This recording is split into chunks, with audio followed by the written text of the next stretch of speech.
Every new Airbnb host thinks they're ready until the first bad review, a cleaning nightmare, or a letter from the HOA shows up in the mailbox.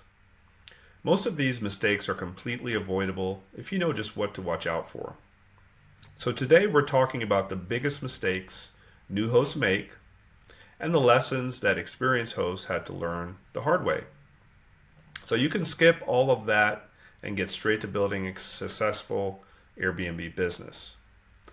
Coming up, I'll walk you through the pitfalls that cost new hosts time, money, and momentum, from starting an Airbnb in the wrong neighborhood to underestimating real expenses. You'll see what seasoned hosts do differently and how you can apply it from day one to save yourself the stress. I once coached a host who thought she had everything figured out. A beautiful home, great location, and all the enthusiasm in the world. But within 2 months, she had a 1-star review, a cleaning nightmare, and no more bookings for 14 days. It wasn't because she didn't care. She just didn't know what she didn't know. Once we fixed her pricing, her photos, and her systems, she was booked solid and earning twice what she started with.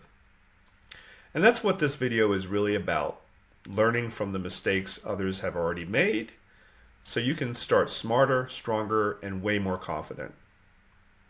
Let's start with one of the most expensive mistakes new hosts make: ignoring local rules and HOA restrictions.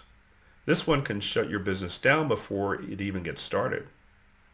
You've got to know if short-term rentals are actually allowed, where your property is located. Check your HOA or COA bylaws.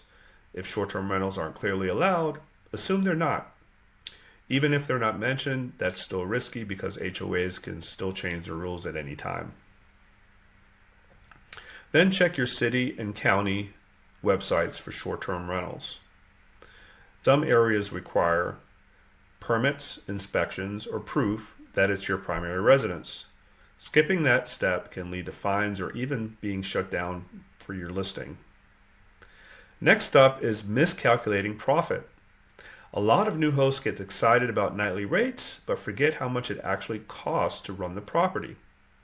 You've got utilities, Wi-Fi, lawn care, pest control, trash pickup, restocking supplies, and cleaning fees. Then you add in the Airbnb service fees and taxes, which by the way are going up now to 15%. And suddenly that easy profit doesn't look so big anymore. So before you list your property, build a full budget, use conservative income from tools like AirDNA or Rabu, and set aside at least 25 to 30% for expenses and 5 to 10% for reserves.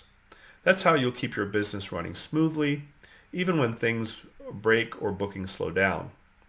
Now cleaning, this is a huge one. Cleanliness is the number one factor guests care about, and it's one of the first areas new hosts try to save money on. Don't do it. Cheap cleanings lead to bad reviews.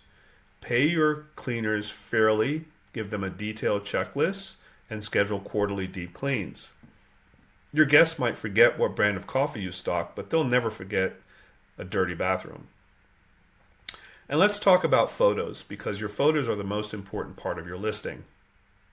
You could have the best property in the world, but if your photos don't stop people from scrolling, they'll never click.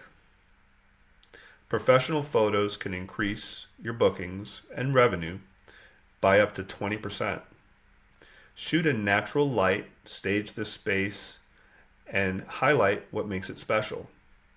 This isn't the place to cut corners. Your photos are the first impression for your guests to book. Another mistake, buying the cheapest furniture and supplies possible. Guests can feel quality, especially when it comes to bed, linens, and towels. Invest in a good mattress, hotel-grade bedding, multiple linen sets per bed so turnovers are stress-free. And remember, small touches go a long way. Things like a welcome note, snacks, or a local guidebook turn a good experience into a great one. Before you ever hit publish on your listing, do a test stay. Spend a night there. Use everything like a guest would. Cook, shower, watch TV, lock the doors, sleep in the bed. You'll catch the little things that guests would notice instantly. Things like dead batteries, confusing thermostats, or missing essentials. Now let's talk about pricing. Airbnb's smart pricing tool sounds helpful, but it's designed to fill your calendar, not maximize your profit. It'll often drop your rate too low just to get more bookings. Instead, use a third-party tool like PriceLabs or Wheelhouse that adjusts rates daily based on supply and demand and local events.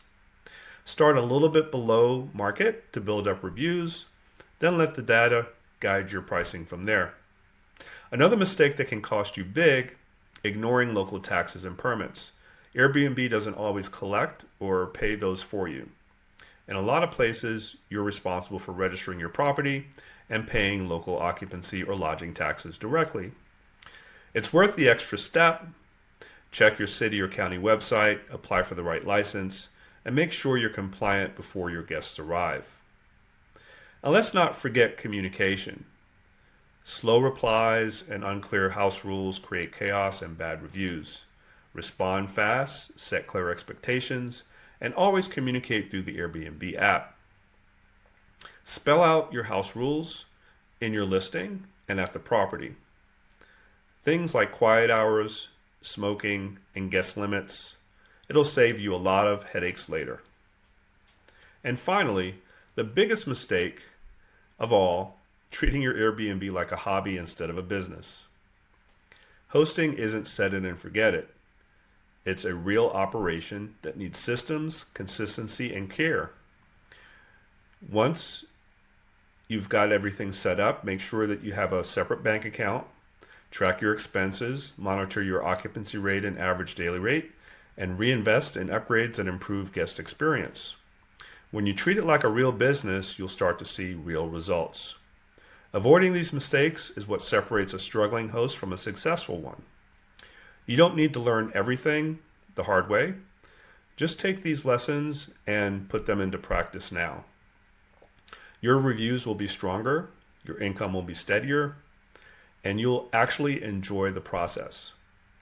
Now that you know what to avoid, your next video is Airbnb business, how to start without owning property.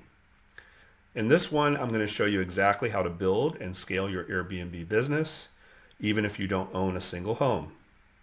Click right here to watch the video now.